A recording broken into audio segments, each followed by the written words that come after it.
नमस्कार मु सुप्रभा पट्टनायक मु स्वागत करुच्ची न्यायवती टीवी को आमे आज आसी पहुँचुछु आमर जगन्नाथ संस्कृतिर गवेषक डॉक्टर हरिहर कानूनगो घरे आमे आज तांकठारु पचारिकी बुझिबा वर्तमान आमर जो जगन्नाथ मंदिर प्रकल्प काम वर्तमान आरंभ हो जाइए बहुत जोरसोर में तार काम आगे चली आमर से विषय में आम सार कि पचारिकी बुझा आउ कि ज्ञान भी आहरण करवा जगन्नाथ ये प्रकल्प को लेकिन सार कौन मंतव्य रही सर प्रणाम प्रणाम जय जगन्नाथ न्यायवती टीवी को आपको स्वागत करुच्ची सर मोर प्रश्न रहिबो जे आपण आमर जो जगन्नाथ प्रकल्प बर्तमान जो अर्पण रथ आमर गाँ गहली मानक जो परिक्रमा करुच्ची ताकू नेकी आपणकर मंतव्य कौन रहिबो जय जगन्नाथ भल प्रश्नटे पचारि कारण मंदिर तो बहु आगु अच्छी चूड़गंग देव समय वर्तमान मंदिर निर्मित होती तृतीय अनंग विध्वंस शेष हो चली जगन्नाथ होती कलिजुगर एकमात्र सत्य सनातन परमब्रह्म दारुब्रह्म पूर्णब्रह्म जगन्नाथ एकमात्र राष्ट्रदेवता इष्टदेवता महादेवता महाप्रभु श्री जगन्नाथ तेणु जगन्नाथंकर मंदिर चतुर्पार्श्व जो भली भाव में ताकू संकुचित कर दि जाइथिला एवं जो मठ गुड़िक चारिपाख जाक ताकू घेरिकी रही से मठ गुड़ी को उच्छेद कर दिगला उत्तर पार्श्व मठ दक्षिण पार्श्व मठ एवं बड़ छता मठ सान छता मठ एमआर मठ राघवदास मठ ये जो बड़ बड़ मठ जो मठ गुड़िक जगन्नाथ संस्कृति सहित जगन्नाथंकर विधि विधान सहित संपृक्त थिला से मठ गुड़ी को उच्छेद कर दिगला एवं जो 75 मीटर जो अंचल परिमित अंचल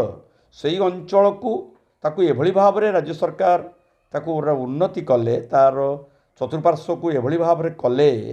जहाँफल कि जो माने मंदिर भीतर को जाई पारु नाहंती जो विदेशी बा विदेशी माने मंदिर भीतर को जाई पारु नाहंती से माने ए मंदिर चतुर्पार्श्व प्रदक्षिण करिकिरी मुक्ति मोक्ष निर्माण पाइबे। द्वितीय जेतेबेले विभिन्न पुनई बा विभिन्न प्रकार पर्वपर्वाणी जेतेबेले हजार हजार लक्ष लक्ष संख्यार श्रद्धालु माने आसी मंदिर को प्रवेश करने चेष्टा करेंगे सेतेबेले तांको गोटे कॉरिडोर बा चारिकर जाक प्रदक्षिण करिकिरी मंदिर भीतर को जीवापाई गोटे सुजोग मिलिबो फल 3-4 घंटा समय अतिबाहित हो सेमाने आउ ठिया बे नहीं बसिकी जीवे आ सेमाने मझिरे मझिरे तांको चाहा कॉफी अन्यान्य जिनिस सामग्री सब तांको जोगई दिया ए प्रकार व्यवस्था करा जायछि। तेणु चतुर्पार्श्व प्रदक्षिण करने सहित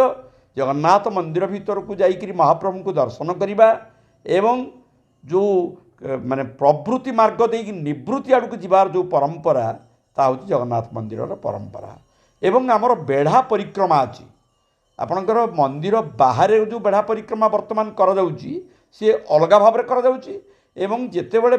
बाहर चतुर्पार्श्व प्रदक्षिण व्यवस्था नाला से मंदिर भितर बेढ़ा परिक्रमा कर जगन्नाथ मंदिर को मूल मंदिर को आधार करी तार मझिरे जो खाली स्थान रही से बाटर से प्रदक्षिण करुले कहुए बेढ़ा परिक्रमा बलराम दास गोटे बेढ़ा परिक्रमा गोटे काव्यटे लिखिं तेणु बेढ़ा परिक्रमार अर्थ हूँ मंदिर भितर चारिकर जाक बुली आसला सबु देवदेवी दर्शन करी जेतेबेले जगन्नाथ 7 पाहाच देइकिरी गरुड़ स्तंभ देइकिरी जेतेबेले महाप्रभु जगन्नाथ एवं चतुर्धा विग्रह जो जगन्नाथ बलभद्र सुभद्रा सुदर्शन चतुर्धा विग्रह जो विराजमान कर रत्नवेदी तांको दर्शन करी निजर मनस्कामना पूरण करने संगे संगे कोटि पापर मुक्ति पाइबापी इच्छा पोषण करती वांछा करें ये जो एबे जो आपन रथ चलुची से रथ हूँ अर्पण रथ ये अर्पण रथर अर्थ हूँ नैवेद्य अर्पण अर्पणटा हूँ उत्सर्ग तेणु मुठी चाउल आमर जमी आगुरी थिला जो मठ मंदिर महंत माने मुठी मुठी चाउल सब विभिन्न घर संग्रह करुले एवं जेती चाउल संग्रह होता से महाप्रसाद तैयारी करी श्रद्धालु भक्त मानू बांटुले तेणु प्रत्येक घर मुठे मुठे चाउल और गोटे गोटे गुआ गुआटा हूँ गोटे संकल्पर प्रतीक गुआटा हूँ गोटे शुभर प्रतीक तेणु गुआ सहित अक्षत अरुआ चाउल या संग्रह करी जिते जगन्नाथ उद्देश्य संग्रह होगुड़िक मंदिर को जाए एवं मंदिर भितर सेगुड़िक महाप्रसाद आकार में प्रस्तुत करा जाइकरी आमर रोष घरे प्रस्तुत करा जाइकरी श्रद्धालु भक्त मानू बंटा दरकार ନୈବେଦ୍ୟ ସ୍ୱରୂପ ବଣ୍ଟାଯିବା ଦରକାର। ତେଣୁ ଯେଉଁ ରଥରେ ବର୍ତ୍ତମାନ ମହାପ୍ରଭୁ ଜଗନ୍ନାଥ ବିଚରଣ କରୁଛନ୍ତି, ବିଜେ କରୁଛନ୍ତି, ସେ ରଥ ହେଉଛି ଅର୍ପଣ ରଥ। ତେଣୁ ଅର୍ପଣ ରଥରେ ଘର ଘର ବୁଲି ଭକ୍ତମାନଙ୍କ ଘରୁ ଅକ୍ଷତ ଏବଂ ଗୁଆ ସଂଗ୍ରହ କରି ଭଗବାନ ଜଗନ୍ନାଥଙ୍କ ଉଦ୍ଦେଶ୍ୟରେ କଳିଯୁଗର ରକ୍ଷାକର୍ତ୍ତା, କଳିଯୁଗର ଏକମାତ୍ର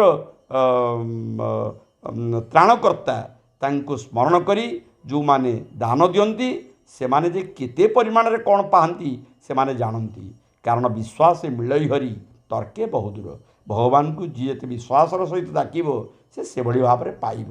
ତେଣୁ